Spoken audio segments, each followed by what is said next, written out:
Hi my loves, in today's reading we will going to have a love reading, and ang focus na reading na to ay sino ba sa kanila ang pipiliin mo.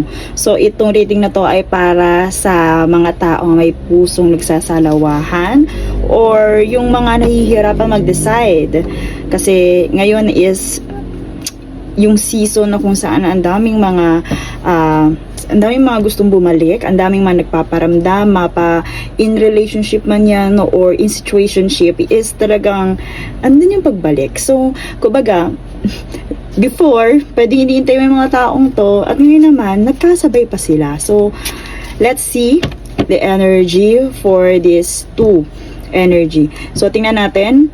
Ang intention nito is para matulungan kayo mag-decide, pero use your own discernment kung sino talaga sa inyo. And by the way, reminder lang, kung ang video na to ay natapat ng Mercury retrograde, my loves, because this reading is timeless. So always remember, my loves, kung pipili ka ng lover, lalo na pag iyan ay galing sa iyong past, piliin mo yung taong mas mag-grow ka. And piliin mo din yung taong sabihin natin may intention, hindi lang dahil na-miss ka niya or naalala ka niya, nalungkot siya. So, yun ang maging basehan mo pag ganitong Mercury retrograde season. So now, let's see. Para kay person number 1, ano bang energy ni person number 1? And you. Sige. May tumalon dito. Ano ang meron kay person number 1? So, habang sinashuffle ko, iset mo, my love, sino yung person number 1 mo?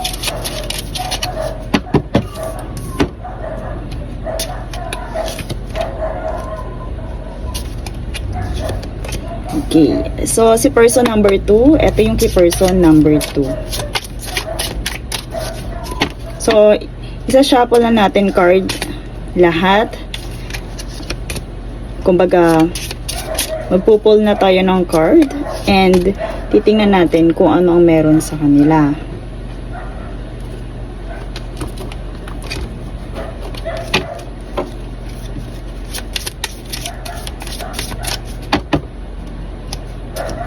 By the way, my loves, if you feel resonated with my energy, meron po tayong link na available diyan sa ating description box. So, lahat po na nga dyan ay crafted natin, cleanse, bless, and energize. At marami nyo din po nagpatotoo sa mga crafts na yan.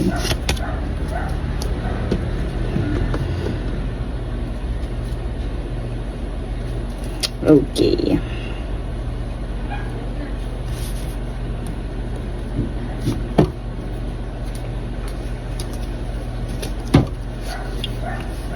Para kay person number 1, so ito yung kay person number 2, itabi muna natin dyan si person number 2, si person number 1. Okay, may lumabas dito, my loves, na divine masculine siya. So, dalawa yung posibleng na to. Siya yung divine masculine sa connection ninyong dalawa. Pwedeng ikaw yung feminine sa connection ninyong dalawa. At siya yung hinahanap mong divine feminine. Siya yung divine na masculine na kung saan siya yung magbibigay ng balance and harmony sa'yo. And ito, pwede ito naging ex-lover mo talaga siya or kumbaga, naging magjowa talaga kayo or meron talaga kayong relasyon. And believe in the right timing, my loves. I think dito kay Spirits wants you to, ito yung counterpart mo talaga. Na pwedeng siya yung masculine, my loves. And dito, merong naging pause sa relationship niyong dalawa, my loves. Pero masasabi natin na si Universe ang gumawa ng dahilan kung bakit nagkaroon ng pause, my loves. And dito, sa pagbalik niya, pwedeng ito yung right time para ma-express or maipagpatuloy ulit niya yung na simulan ninyo or para muling magkaroon reignation doon sa relationship ninyong dalawa. Let's see more confirmation about this lover. Okay, let's see more confirmation about dito sa kanya.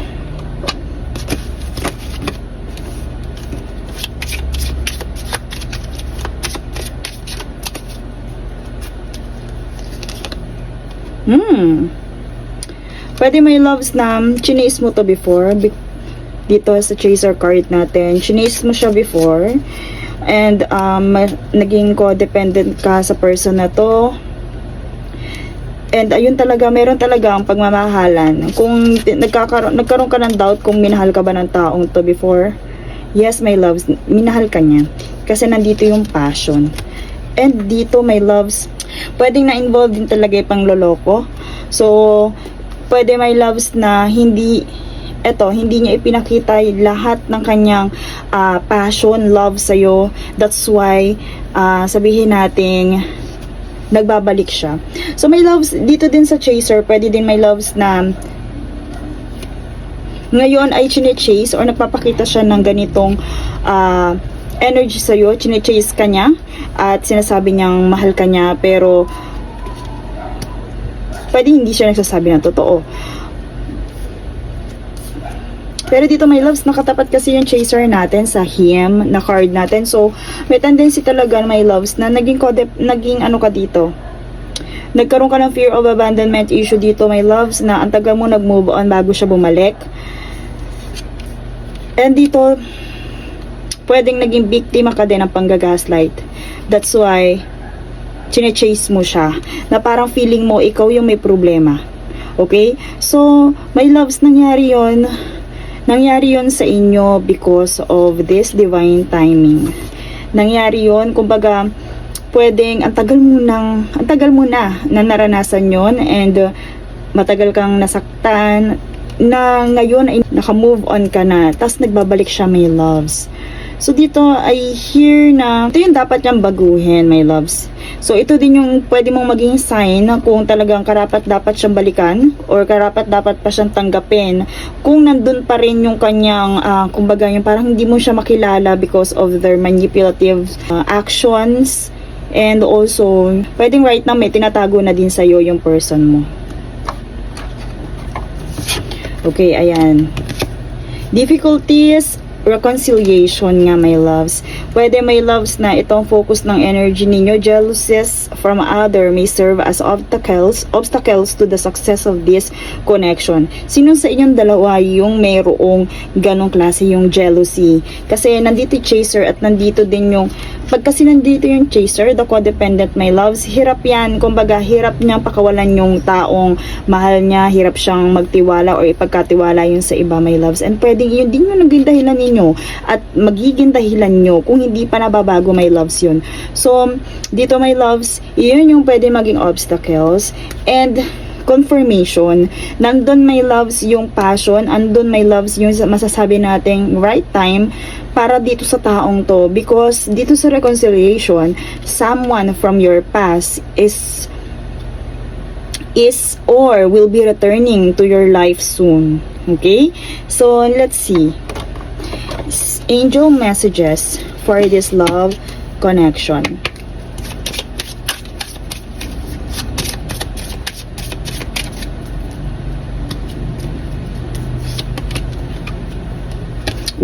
Separation. Time apart from your partner is on the horizon. So, pwede talaga, my loves, na separated kayo.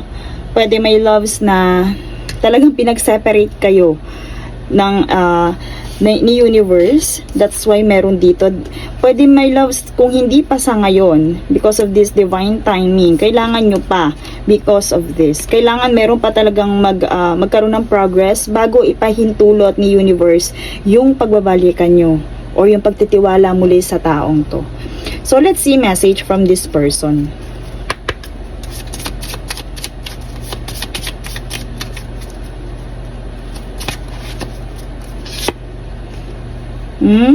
I've been fighting a battle I can't win. I've been fighting a battle I can't win. So, dito, my loves, pwede nga not showing the true feelings. Pwede din na kaya siya bumabalik ay dahil meron siyang kinakaharap right now at ikaw ang kailangan niya. Pero dito, my loves, pwedeng, yun nga, baga dito yung separation is naging separation na to is naging protection sa'yo, my loves. That's why, eto din ha, bigla ko nakita dito sa mask, pwedeng hindi ka unaware ka dito sa battle na kanyang kinaharap or kinakaharap. pwedeng isa yun, yung battle na yun na nagiging dahilan kung bakit hindi niya ma-fully express to you yung nararamdaman niya. Okay? So, more message from this person.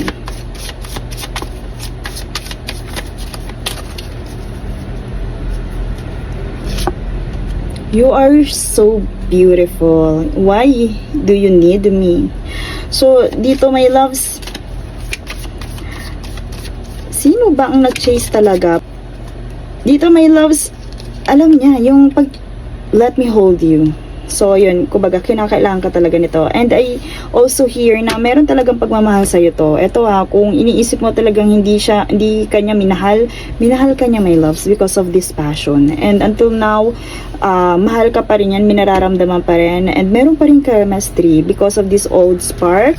Pwede, my loves, na mag-ignite ulit yun because meron pa rin talaga siyang attraction sa'yo. So, dito, pwedeng after yung magbalikan or after mo piliin yung tao to, pwedeng may separation ulit because of this divine timing. Pwede, my loves, na hindi pa ito talaga yung final na stage para sa inyong dalawa. Okay, so message from their higher self.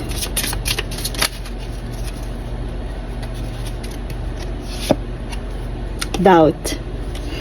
Please stop doubting our connection. So, ito yung parang iniiwan niyang assurance sa'yo. I can sense it and it's making me doubt too.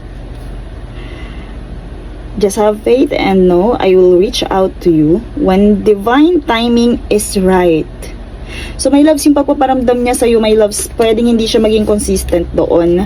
Pwede, my loves, meron pa talagang part 2. Yung pagbalik niya na yan. Okay? Kasi eto na naman, iniwan na naman niya yung word na divine timing. Okay? So, pwede din, my loves, may mga pinaplano kayo na hindi niya kayang tuparin pa sa ngayon. So, trust the process, my love. Everything will work out beautifully. Okay? And that's all for person number 1. Kay person number 2 naman tayo. Okay. So, kay person number 2, ito yung kanyang pre-shuffled cards kanina. Okay, open na natin. And courage, strength, safety, comfort. Dito, my loves, I hear na yung energy na to is binibigyan ka ng pag-asa. Ni person number 2, kumbaga, pwede, my loves, na siya din yung nagiging source of strength or naging source of strength mo before. Kung my loves, ito yung ghosted or disappearing na to, kung hindi ito nangyari before, pwedeng ito yung mangyari after mo patuluyan yung taong to. And I hear, my loves, yung taong to, kumbaga, nagdedesisyon base sa kanyang comfort and safety. Very courageous, very adventurous. So, pwede, my loves, na yung pagbalik niya ngayon, andun yung pagiging risky na, kumbaga, bakit hindi ko susubukan? So, nandun yung energy niya na kung ano man ang magyayaring result, bahala na. Kasi, kumbaga, dito sa courage na to, parang risk taker siya, my loves. So, kung patuloyin mo siya, okay. Kung hindi, okay. Ganun ang nangyayari or energy dito sa person number 2. And dito, my loves, I hear na hindi din to sanay masyado sa problem or sa challenges. So, mas prepare nito yung safety and comfort. Kaya may tendency, kung hindi ka nito ginos before, ito yung maging reason. Pag ito yung nagkatuloyan kayo or nagkabalikan kayo, pwede ito yung maging reason pag bigla na lang siyang nag-give up. Kasi ang prepared niya is more on adventure and comfort. Okay? So, let's see. More confirmation about person number 2.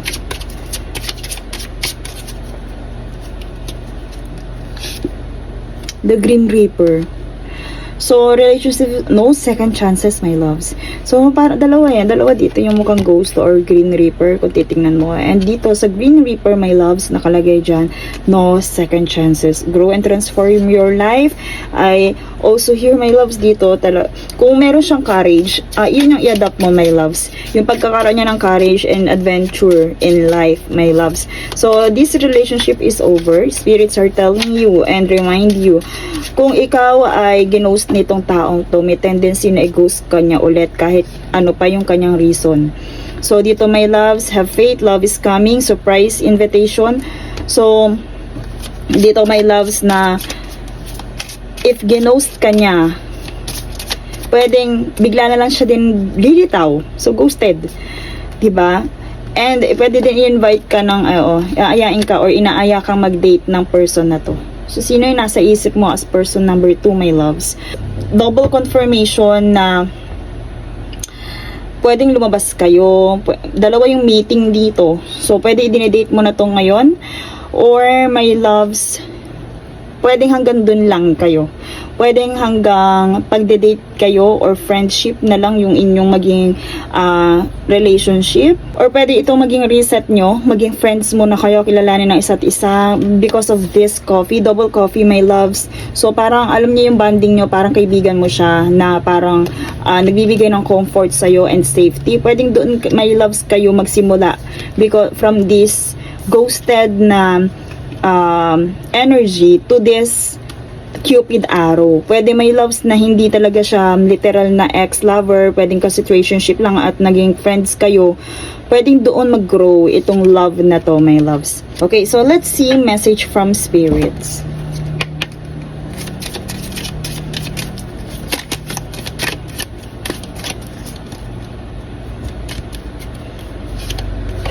Romantic feelings. So, your feelings are real and worth exploring. So, my loves, yung energy dito, pwedeng andito yung adventure, andito yung comfort. Pero, kumbaga, yun nga, pwede din mauwi to sa pang-ghost or ginost ka ng person na to. So, dito, my loves, I also hear na parang nandun yung love. Andun yung love. Kasi, kumbaga, yung companionship nyo sa isa't isa, parang ang saya, ang comfort. Nararamdaman mo yung security. Real and worth exploring. So, let's see message from this person.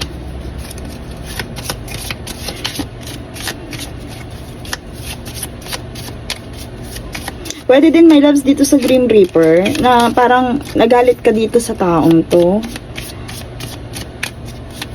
Or, my loves, kung hindi man kayo nag-break or situationship, pwedeng kung magbe-break kayo because of something. Parang after all, na binigyan mo siya ng chance, pwede, my loves, na wala na talaga. End na yon. Pwedeng dumating yon sa relationship ninyo. Message from this person. Now is not the right time. Now is not the time.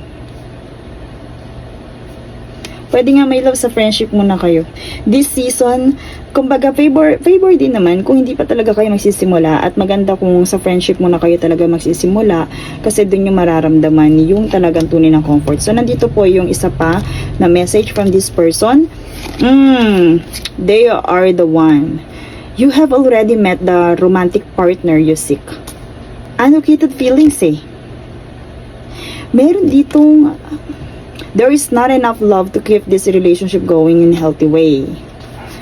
That's why si spirits ay kanina pa nagpaparamdam dito sa Grim Reaper. I hear, my loves, yun yung friendship nyo, my loves, yung makakapagpa-in-love sa inyo, pero hindi siya yung taong nakadestined para sa inyo.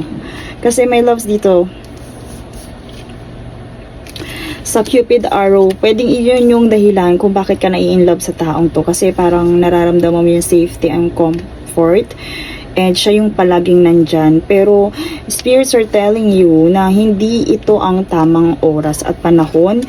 And you already met the romantic partner you seek to keep this relationship going. My loves, dito, pwedeng yung love na to hindi siya ganun maglalast. pwedeng ito ay kumaganda yung romantic feelings na to andun sa exploring, di ba nabanggit ko kanina yung adventurous na energy. Pero dito may loves, kumbaga pwedeng ma-enjoy nyo yung company ng isa't isa, but dito yung tipong pag kayo ang nagtapos na or tinapos nyo na to, tapos na, end na siya. So may tendency my loves yung connection na to is mawawalan ng spark, biglang mawawalan ng spark, magiging komportable sa pagiging friends. So let's see more message from this person.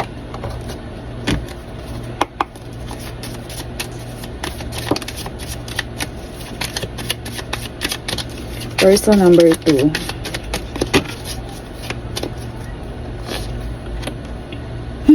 I have so much desire for you. I know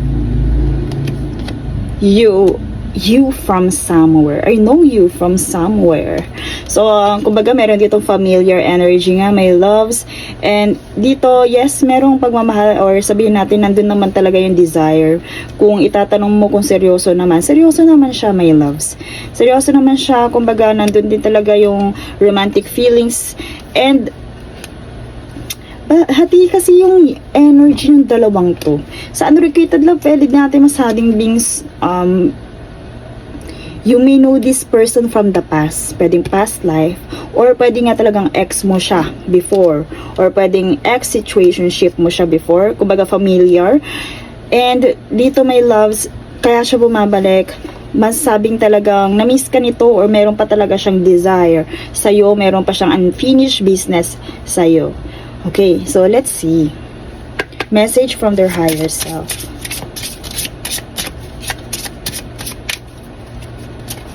Okay.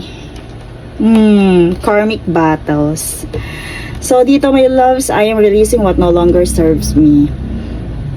That's why, pwede my loves, dito ito. Pwede. Magsimula muna talaga sa friendship itong situationship na to, or itong connection na to, my loves, because of these karmic battles. So, kaya nila nasabi ito na now is not the right time, because they want you to be more patient with them, because they have ongoing process of growth and change. So sabi niya dito, as I came into my power, I am making sure that everything is in alignment so I can be with you. I'm serving my ties with my karmic situation and completing a cycle. So dito my loves, may tendency na meron tong meron pa siyang something. May tendency, my loves, dito sa Cupid arrow na to, meron pa tong iminimit na something. Okay, so hindi pa siya tapos doon. Pwedeng ganun, my loves, na hindi pa siya tapos sa kanyang karmic relationship. That's why ito may severing ties. Ibig sabihin, they are connected to someone else na parang ngayon pinufulfill niya, kumbaga andun siya sa cycle ng completion. So pwede, my loves, na yung pakikipag-connect niya na yan sa'yo is yun niya, nire-risk lang muna niya, and then after that parang ayaw lang niya mawalan kayo ng connection. Okay, pero dito kasi, my loves, sa karmic battles, pwede, my loves, na ito yung someone na para sa'yo with this and this, pero hindi pa ngayon because they are connected to someone else. So kung tinatanong mo bakit siya bumabalik, because kumbaga meron lang siyang courage, parang kumbaga sabihin natin nagkaroon lang siya ng courage right now, pwede nga na bigla kanyang naalala, and yun nga, biglang na-trigger itong desire niya sa'yo. So my loves, dito pwedeng meron, love is coming, andun, but right now pwedeng hindi itong person na to. Okay, pwedeng hindi siya. That's why kumbaga yung pagpaparamdam niya pwedeng hindi pa nga sa ngayon because of their own karmic battles. Okay, and ayan, my loves, that's all for person number 2. And comment your thoughts, my love. See if you resonate. I-update mo ako kung sino ang pipiliin mo doon sa dalawa. Okay, and that's all for this reading. Thank you so much and see you in my next one.